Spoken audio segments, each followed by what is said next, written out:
Hey there, welcome to Technability. I'm Barrage, and what we have is the Note 3, right? Galaxy Note 3. You can see it in all of its large glory. So the Galaxy Note 3 is a phone that was literally just released a few weeks ago. It's got a 5.7-inch 1080p Super AMOLED display, a 2.3 gigahertz quad-core Snapdragon 800 processor with a whopping 3 gigabytes of RAM. So what separates the Note 3 with every other phone? Well, of course, its size. It's absolutely gorgeous. The screen is beautiful. It's elegant. It's bright. It's vibrant. And it's really what you would expect with a 1080p Super AMOLED. If, of course, you're used to the Galaxy S4, if you've seen the Galaxy S4, then you know how vibrant, clear, and the screen just pops out at you in any angle. So the Galaxy Note 3 is unique in its own ways. Now, does that mean that it doesn't have flaws? No, it has some flaws, and that's what I want to cover here today. But I also want to cover basically what I think a few weeks later with the Galaxy Note 3, because I have a multitude of different phones. I have the HTC One, I have the iPhone 5S, I have a Nokia Lumia 1020 right now, which I will be posting a review of soon, and I just wanted to go ahead and cover the Galaxy Note 3, real life use 3 weeks later, and what I think. Okay, first thing first. The Note 3 has garnered a lot of attention. People are constantly saying, wow, what is that thing? Or I'll get some comment like, oh, well, isn't your phone a little too small? And then I'll pop out like the iPhone 5S or even maybe the HTC One. I'll be like, well, no, these two are small, or particularly the 5S. Well, this is a small phone. I mean, if you really want to put small into perspective. Now, the Galaxy Note 3 comes with its back pleather or fall leather, whatever you want to call it.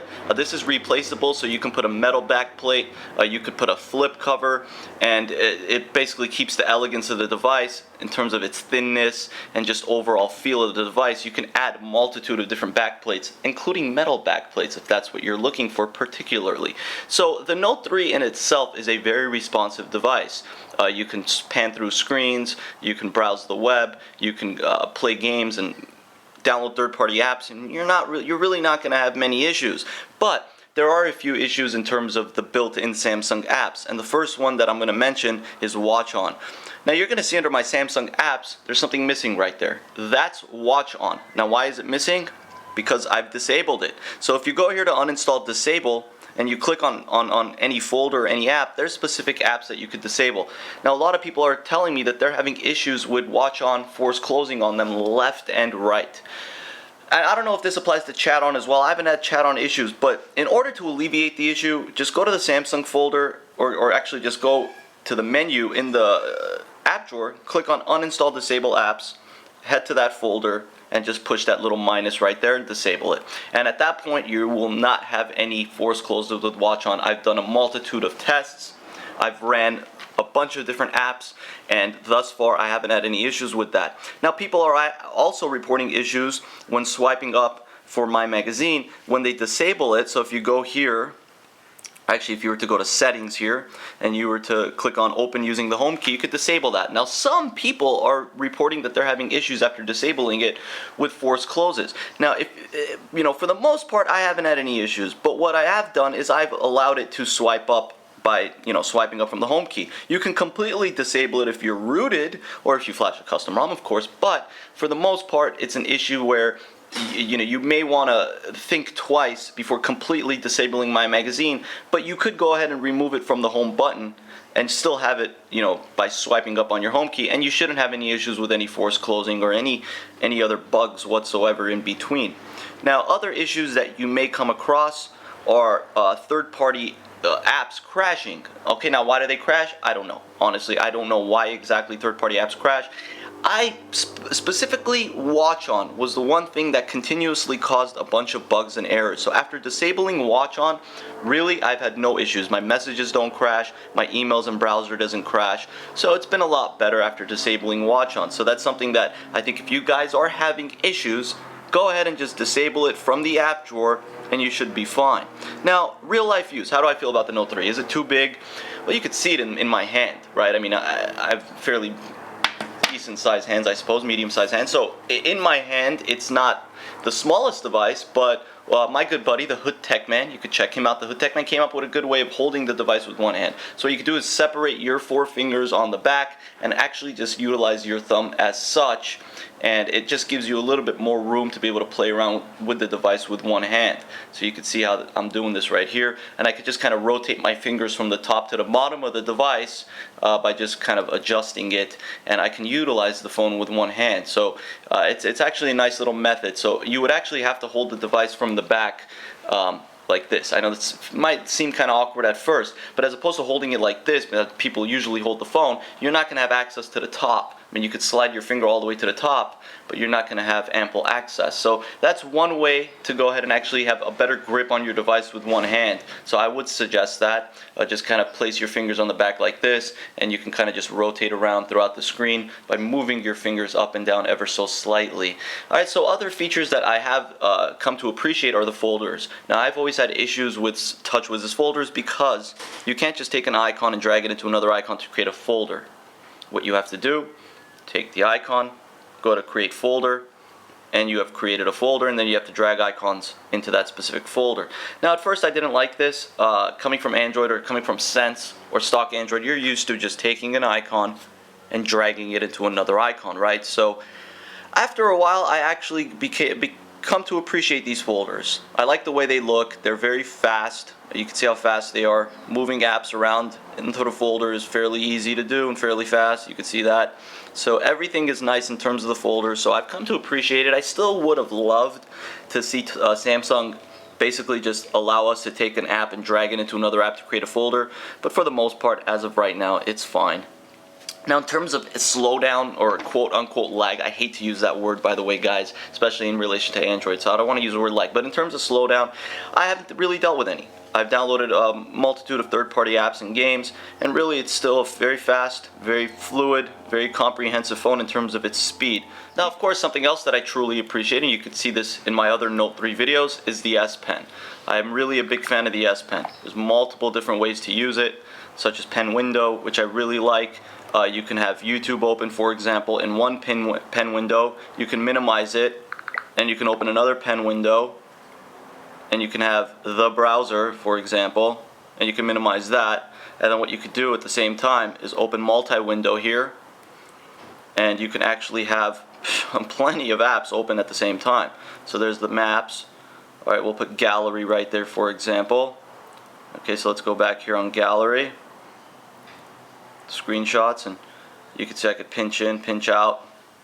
Okay, so I'm basically playing around with the gallery here, and I have the maps up here, and I still have my pen windows, and I can open those. I can open two at the same time. Alright, so this is the real definition of multitasking, the real definition of a pocket PC. I can still pan through the screens here. Alright, you can see I can still pan through the screens. We got a GoogTube user there. Okay, so let's X out of that. Alright, so it does slow down a little bit, but it's nothing too noticeable. For most people, it's not going to be noticeable. I mean, if you're a stickler for speed like I am with Android phones, then you may want to go into developer options and mess with those animation transition speeds, and that may assist you in speeding up your phone. In terms of the widgets, I don't use many, but there are plenty to choose from, which are very useful. I'm also a big fan of Action Memo right here, because you can have it right on the home screen. Write a phone number, 818-555-5555, for example. Don't even try calling that, right? It's not going to get you anywhere. And I'll have that right there. And if you have multiple ones, like let's say, whatever, just two, you just swipe through them right on your home screen. So that's a cool feature. I like that. I also do like the messaging application and being able to draw out MMS messages, and also being able to write out what you want to, whatever it is that you want to text. Hey, how are you? Well, that's an MMS message right there, so that converted that to MMS. But if I was to go back here, I could delete it and just put hey, how are you, and it should type it out. There you go.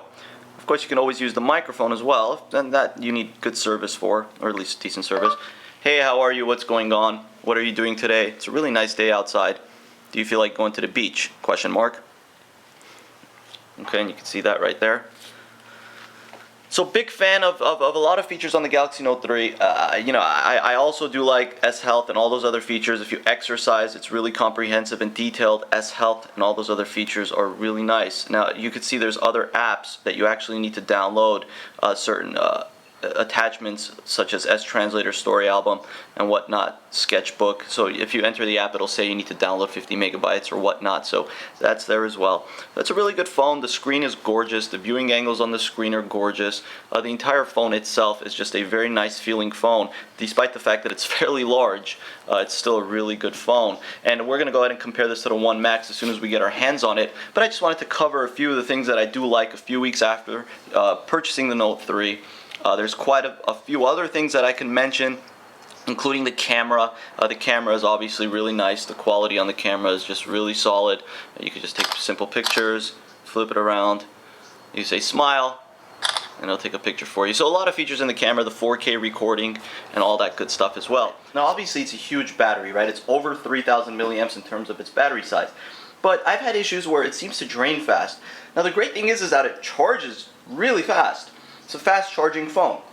So that's good, obviously, because some Samsung phones in the past take their time to charge. So whether you have their charger or just a regular micro USB, it's going to charge fast. But the battery does drain. It depends on the services you have running in the back, what exactly you're doing. If you're playing a graphically intensive game, if you're surfing the web throughout the day or watching movies, the battery does drain fairly fast, but it's not that bad. Actually, it's a really good battery. I mean, I'm not saying that it's a bad battery. I'm just saying for the size of it, and compared to the Note 2, it's definitely a little bit less in terms of battery consumption than the Note 2, or a little bit more in terms of battery consumption. But again, that's to be expected because you have a 1080p display here. So 1080p, it's naturally eating up more, or it's utilizing more battery. And plus you have a faster processor with a 2.3 Snapdragon 800. You have more RAM. So taking all that into consideration, you are going to get, a little bit less battery life than you would have on the Note 3, but on the Note 2. But depending on how you utilize your phone and how exactly you set it up and use it, and what kind of, for people who have the Note 3, they're probably writing notes, they're probably using it for a multitude of different reasons, including utilization of tablet or phablet type circumstances. You may need it to write notes for school or for work or whatnot. So it comes in handy in a multitude of ways. So you're going to notice that the battery drains fairly fast. But again, the great thing is that it charges just as fast. And really the battery life has been solid. I don't want to complain about the battery life. You can put it up at 100% brightness and you're still going to have solid battery life. But if you're a heavy user and you use your phone a lot, you probably want to carry around an extra charger with you. So if you are in the market for the Note 3, get it. Even though people might say, oh, that's a really big phone, that's a VCR. Well, yeah, maybe your phone is just a little too small. So Note 3, if you're on the fence, get it. Great phone. I suggest it. I recommend it. And hey, my opinion may not matter to you, but coming from someone who has utilized it and pretty much owned every phone out in the market in the past few years, I would say that the Galaxy Note 3 definitely holds its own. So while people might be looking at you and saying, oh wow, that's a very big phone, hey, that's attention. They want it. Believe me, that's the way that I feel about it. So let me know if you guys have any questions in relation to the Note 3, and I'll try to assist you guys. Otherwise, thank you for watching Technability. Don't forget to check out www.technability.com and subscribe to the channel. Thank you guys. Have a nice day.